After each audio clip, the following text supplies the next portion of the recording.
Hello there friends, welcome back to another episode of Generation Tech. My name is Alan. The Galactic Empire was founded in the ashes of the Clone Wars, a highly chaotic civil war-like event which destabilized the galaxy and created dozens of failed states in the Outer Rim, which became hotbeds for radical insurgency groups.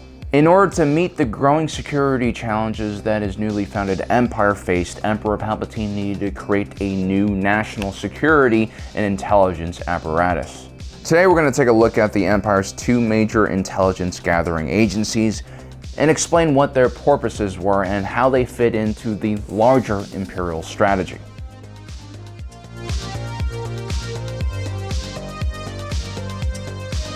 There are two ends of the spectrum when it comes to developing your framework and structure for your intelligence agencies. At one extreme, you have the United States' approach, which favors the central tenets of competition and decentralization. The US is known for its Big Five intelligence agencies: the CIA, NSA, the National Reconnaissance Office, Defense Intelligence Agency, and the National Geospatial Intelligence Agency. Technically, there are also an additional 12 other intelligence agencies that fall within the wider US intelligence community. Not all of these groups are what you would call traditional intelligence gathering agencies. Many of these organizations are highly specialized. There is also some overlap and sharing of resources going on as well.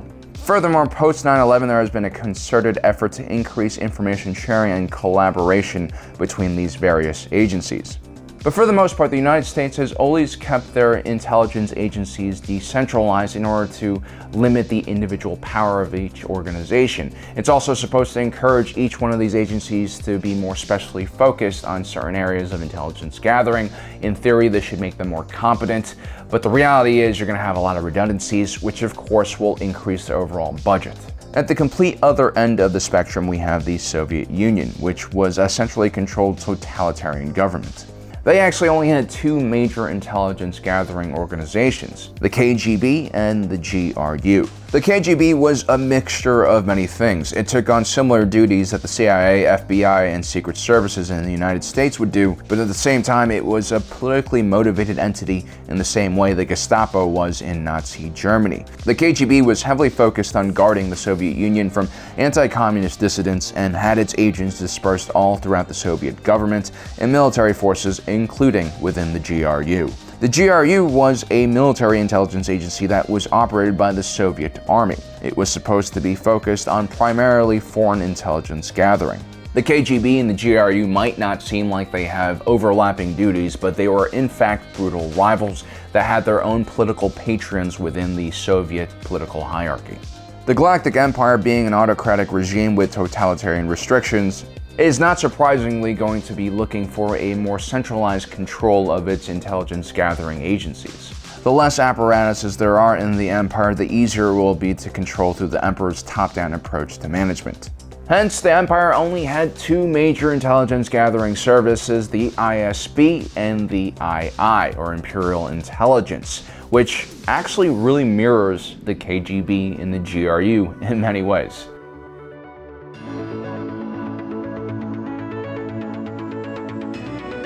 To understand the Imperial Security Bureau, or the ISB, we have to first take a look at the larger political apparatus known as the Commission for the Preservation of the New Order, or COPNOR.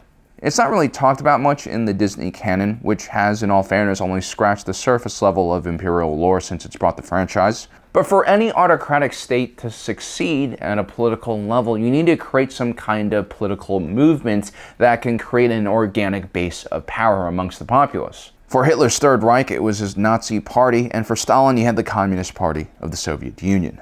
These organizations were extremely political in nature and only were concerned in preserving their own power and the power of the head of state. For Emperor Palpatine, the New Order was his unifying ideology. In response to the chaotic latter years of the Republic, its chief values were order, control, and rule of law, which was only possible through civic pride, patriotism, and militarism. Other parts of the New Order ideology included xenophobia and humanocentrism, since most of the core regions in the Imperial Center were heavily populated by humans. At its core, COPNOR was essentially the state-sponsored political religion. Historically speaking, dictators like Palpatine rarely gave official pronouncements and instead relied on apparatuses like Copnor to serve as his political mouthpiece. For instance, Copnor would lay out clearly how the ideal imperial citizen should look like and behave. Copnor was made up of many smaller government agencies, and its main goal was to organize Palpatine's loyalists and use them to police and pressure the masses into obedience. While many citizens in the galaxy were probably against the daily oppression and actions of the Empire, these citizens were mostly unorganized, which allowed for numerically smaller groups like Copnor to help Palpatine maintain control.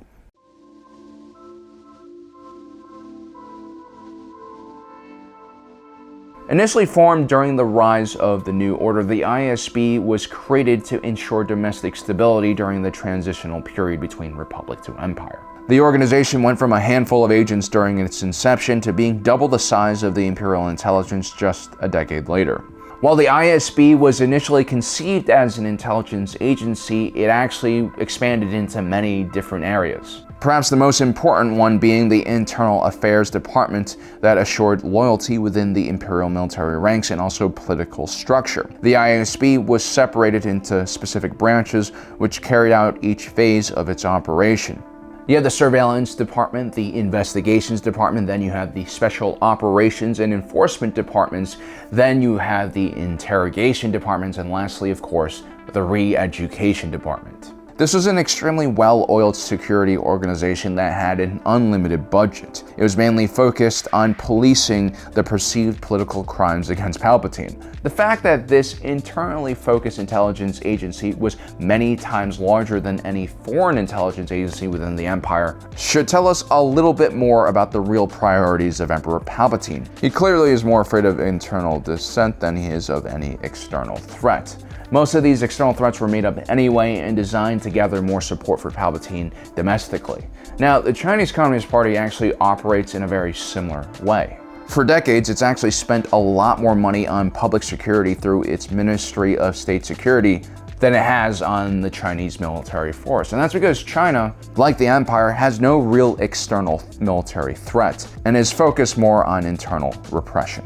The ISB's personnel were drawn out of the massive Imperial Academy system. All recruits were indoctrinated into the New Order ideology before being assigned to different departments and receiving further training.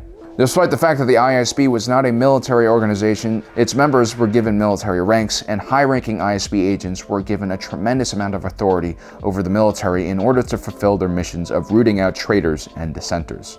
This meant that an ISB officer could commandeer military units for their own missions. They could also replace officers they deemed disloyal or incompetent. In this way, an ISB agent, when deployed with an active Imperial military unit, was sort of like a Red Army political commissar, which means that ISB agents were pretty much reviled and feared by the rank-and-file Imperial soldiers. In many ways, the ISB was a manifestation of Emperor Palpatine's paranoia. Palpatine, like most dictators, never really trusted his own military. After Order 66 was executed, Palpatine ironically saw the clone troopers as a liability because of how effective they were in carrying out regime change. He would replace the clone troopers with the stormtroopers, who he still didn't really trust.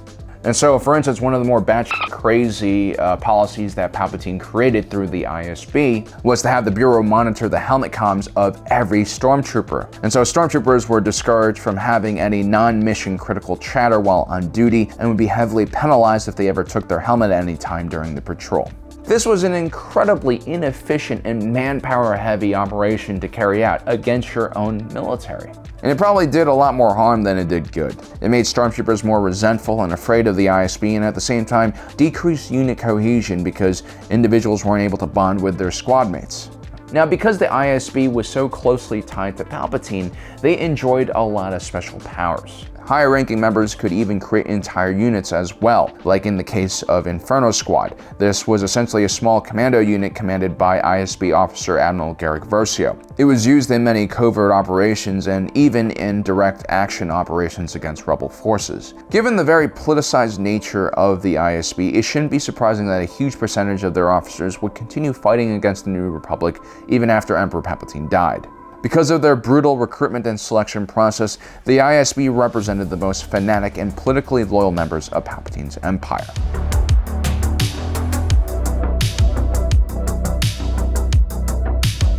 Imperial Intelligence, otherwise known as Imperial Military Intelligence, was mainly created to provide services and feed intel to the various branches of the Imperial Military.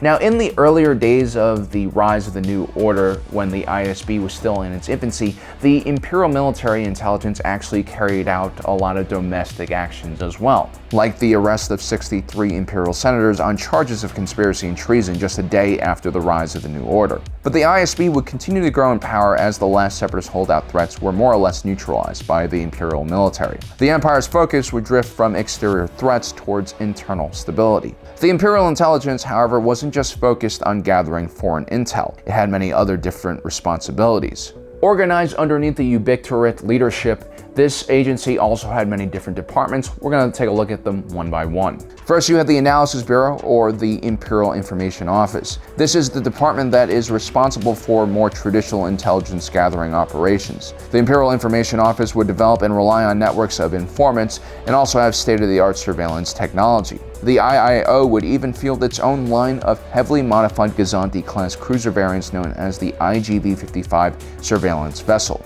This bureau would employ a large number of Imperial officers with cyborg constructs, which allowed them to process data at a much faster rate. Next, you have the Intelligence Bureau, who would go through all of that data and create intelligence briefings that would be handed to decision makers within the Imperial Military. Then you had the Bureau of Operations and Adjustment, which were the enforcement and covert operations arm of the Imperial Intelligence. They focused on creating results from the intel gathered.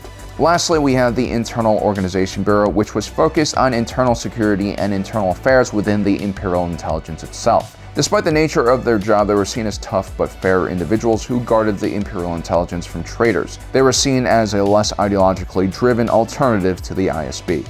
The Military Intelligence Agency also oversaw the training and deployment of the feared Death Troopers. These soldiers were gifted as bodyguards to high-ranking Imperial officers and could be used in direct action covert operations.